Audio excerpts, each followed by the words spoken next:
Asia کی دو بڑے blocks میں تقسیم ہوتی ہوئی نظر آ رہی ہے اور یہ دونوں بلاکس ہی نیوکلیئر بلاکس کہلا رہے ہیں۔ کیا چائنا اور یو ایس اے کی دشمنی کی وجہ سے ساؤتھ ایشین ریجن کے اندر، ایشین ریجن کے اندر ایک نیوکلیئر وار چھڑ سکتی ہے؟ کیا دنیا تیسری جنگ عظیم کی طرف جا رہی ہے؟ کیا نیوکلیئر ڈائنامکس اس سارے ریجن کے اندر بڑی تبدیلیاں لے کر آ رہے ہیں؟ کیا بڑی ڈیولپمنٹس ہیں؟ السلام علیکم، میں ہوں فرزین امین اور آج کی ویڈیو میں ہم آپ کو بتائیں گے کہ دنیا بھر کے ایکسپرٹس نے مل کے ایک تھیوری ڈیزائن کی ہے، ایک وارننگ کہہ سکتے ہیں، ایک وارننگ ڈیزائن کی ہے جس میں بتایا جا رہا ہے بڑا کلیئرلی کہ جو ایشیا کا ریجن ہے وہ دو بلاکس میں ٹوٹتے ہوئے نظر آ رہا ہے، جس کے میجر سٹیک ہولڈرز ہیں پاکستان، انڈیا، چائنا، رشیا اور امریکہ۔ جہاں ہم دیکھ رہے ہیں کہ پاکستان، انڈیا، چائنا اور رشیا تو ایشین کنٹریز ہی ہیں، لیکن جو یو ایس ہے وہ ایشیا کا پارٹ نہ ہوتے ہوئے بھی ان بلاکس کا بڑا میجر سٹیک ہولڈر بن رہا ہے۔ آپ کو بتا دیں کہ پاکستان اور انڈیا دونوں ہی نیوکلیئر کنٹریز ہیں، ساتھ ہی ساتھ چائنا بھی ایک نیوکلیئر سٹیٹ ہے، رشیا بھی ایک نیوکلیئر سٹیٹ ہے اور خود امریکہ بھی ایک نیوکلیئر سٹیٹ ہے۔ تو یہ ساری نیوکلیئر سٹیٹس مل کے کیا کھچڑی پکا رہی ہیں؟ آپ کو بتا دیں کہ آج کے دور میں اسپیشلی پچھلے ایک ڈیکیڈ میں، ایک پورے 10 سال کے ڈیوریشن میں ہمیں بہت کلیئر فریگمنٹیشن نظر آ رہی ہے، ایک کلیئر ڈیوائیڈ نظر آ رہا ہے ایشیا کے اندر، جہاں ہم دیکھتے ہیں کہ پاکستان، چائنا اور رشیا ایک بلاک کا حصہ بن گئے ہیں، وہیں ہم دیکھ رہے ہیں کہ انڈیا اور یو ایس ایک بلاک کے طور پر سامنے نظر آ رہے ہیں۔ ہمیں پتہ ہے کہ یو ایس سے پہلے بھی پراکسی وارز کرواتا رہا ہے ڈفرینٹ ریجنز میں، چاہے وہ ویتنام ہو، کوریا ہو یا پھر افغانستان کی آپ مثال لے لیں کہ وہ اس ریجن میں نہ ہونے کے باوجود ایک بڑی جنگ وہاں پہ چھیڑ سکتا ہے۔ ان کیس اس سارے ریجن میں کوئی بڑی جنگ چھڑ جاتی ہے تو ان سارے نیوکلیئر کنٹریز اگر آپس میں بھڑ جاتی ہیں تو یہ دنیا کے لیے بہت بڑا نقصان ہے۔ اب یہ کلیئر فریگمنٹیشن کس طریقے سے نظر آ رہی ہے آپ کو بتا دیں کہ پاکستان، انڈیا، چائنا، رشیا اور امریکہ کے ہی بڑے ایکسپرٹس اور ریسرچرز نے مل کے یہ بات کی ہے کہ کوئی چھوٹا سا کانفلکٹ، یعنی ایک چھوٹی سی چنگاری جس کو ہوا مل گئی تو ایک بڑا کانفلکٹ سامنے نظر آ سکتا ہے، جہاں ہم دیکھ رہے ہیں کہ انڈیا اور امریکہ جو ہے وہ کوآرڈینیٹرل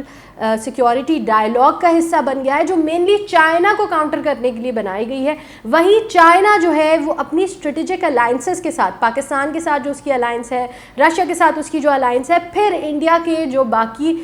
پہلے الائز تھے ان کو اپنے ساتھ جوڑ کر ایک اسٹرانگر پورا بلاک بنا رہا ہے۔ تو کیا یہ دونوں ریجنز آپس میں یا یہ دونوں بلاکس آپس میں بھڑ سکتے ہیں؟ بری امپلیکیشنز یہ ہیں کہ اگر نیوکلیئر وار ہیڈز اس ریجن میں استعمال ہوتے ہیں تو پوری دنیا کو میجر نقصان ہوں گے۔ جب last time atomic bombs use ہوئے تھے جو ورلڈ وار 2 کے بعد، تو جو اوزون لیئر تھی پوری دنیا کو جو کور کر رہی ہے، جو الٹرا وائلٹ ریز دنیا تک آنے سے، ڈینجرس الٹرا وائلٹ ریز کو دنیا تک آنے سے روکتی ہے، وہ سیویئرلی ڈیمیج ہوئی تھی، جس کے کانسیکوینسز میں ہم گلوبل وارمنگ اور کرنٹ جو فلڈنگ ہے اس کو دیکھتے ہیں۔ تو اگر یہ نیوکلیئر ویپنز استعمال ہوتے ہیں، نیوکلیئر وار ہیڈز استعمال ہوتے ہیں تو وہ کمپلیٹلی ڈسٹروائے ہو سکتی ہے، جو ان فیوچر ہم دیکھتے ہیں کہ پوری دنیا کی ڈسٹرکشن کاز کرنے میں ایک میجر سائنٹیفک آبزرویشن یہ ہے کہ ایک میجر فیکٹر بن جائے گا۔ تو یہ ایک بڑا ڈینجرس ڈائنامک ہے۔ ساتھ ہی ساتھ آپ کو بتا دیں کہ یہ جو کلیئر بلاکس ہیں یہ صرف پاکستان، انڈیا یا چائنا، رشیا اور امریکہ تک نہیں رہتے، پھر ہم دیکھتے ہیں کہ اگر کوئی کانفلکٹ بنتا ہے بٹوین دیز ٹو بلاکس، جس میں سب سے پہلے آمنے سامنے ہمیں نظر آ رہے ہیں پاکستان اور انڈیا، تو ساتھ پھر شریک ہوتے جائیں گے پاکستان کے ساتھ اگر چائنا، رشیا، ٹرکی آئیں گے، ساتھ مڈل ایسٹرن اسٹیٹس میں ہم بڑا ڈیوائڈ دیکھتے ہیں کہ بہت زیادہ ٹلٹڈ ٹورڈز نظر آتی ہیں، فیو اسٹیٹس ٹورڈز انڈیا، کچھ اسٹیٹس کا ٹلٹ جو ہے وہ پاکستان کی طرف ہے۔ تو یہ میجر اسٹیٹس اگر پاکستان کے ساتھ جڑ جاتی ہیں تو وہیں انڈیا کی طرف، کیونکہ یو ایس اے ہے تو ویسٹرن پاورز وہاں پہ الائے بن جاتی ہیں، پوری دنیا کے اندر ایک بڑی جنگ لگنے کا، جس کو ہم ورلڈ وار 3 کا نام بھی دیا جا رہا ہے، ورلڈ وار 3 شروع ہو سکتی ہے۔ لیکن اس کی کتنی پاسبلٹیز ہیں وہ بھی آپ کو بتا دیں. یہ ساری کنٹریز نیوکلیر اسٹیٹس ضرور ہیں، لیکن کیونکہ انٹر ڈپینڈنسی اس وقت بھی موجود ہے ان اسٹیٹس کے درمیان تو چانسز منیمم ہیں. لیکن بلاکس کا تشکیل ہونا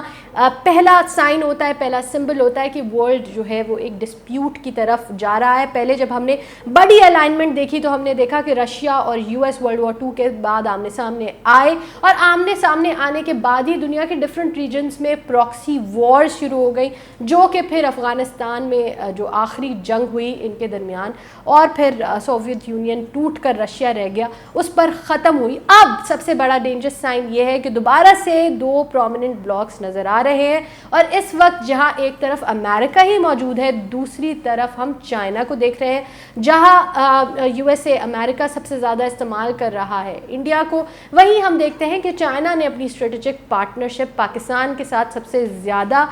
جوڑ رکھی ہے. تو جو فرنٹ لائن سٹیٹس ہمیں نظر آ رہی ہیں دونوں کی، وہ پاکستان اور انڈیا ہی نظر آ رہی ہیں. The big experts of the world یہ کہہ رہے ہیں، تھنک ٹینکس کی رپورٹس یہ کہہ رہی ہیں کہ جو ایشیا کا ریجن ہے اس کے اندر نئے ڈائنامکس، جو بلاکس اور فیکشنز بن رہے ہیں، یا تو اس کا ایک پازیٹیو امپلیکیشن یہ ہو سکتا ہے کہ اپنے اپنے بلاک میں دونوں کنٹریز کوشش کریں گی جو اسٹیٹس ان کے بلاک کا حصہ ہے وہ سب سے زیادہ ڈیولپ کریں. وہیں یہ بھی نظر آ رہا ہے کہ یہ بلاک فیکشن بہت ہی زیادہ ڈینجرس فیکشنز ہیں، اور یہ اگر کوئی کانفلکٹ ان کنٹریز کے درمیان چھڑ گیا تو دنیا پوری کے لیے نیگیٹو امپلیکیشنز نظر آ رہی ہیں. آپ کو کیا لگتا ہے کہ دنیا میں تیسری جنگ عظیم شروع ہونے والی ہے؟ کیا پاکستان کی چائنا کے ساتھ اور انڈیا کی امریکہ کے ساتھ یہ جو الائنس ہے، جو بگر فیکشنز ڈیولپ ہو رہے ہیں، یہ کسی طرح مثبت ثابت ہو سکتے ہیں یا اس کی نیگیٹو امپلیکیشنز ہی سامنے آئیں گی؟ آپ کا جو بھی پوائنٹ آف ویو ہے ہمیں کامنٹ سیکشن میں ضرور بتائیں. دنیا میں جو بڑی ڈیولپمنٹس ہو رہی ہیں ان کو جاننے کے لیے گلوبل کرکس کی آگے آنے والی ویڈیوز کو ضرور دیکھیں. چینل کو سبسکرائب کریں، ویڈیو کو لائک اور شیئر کریں.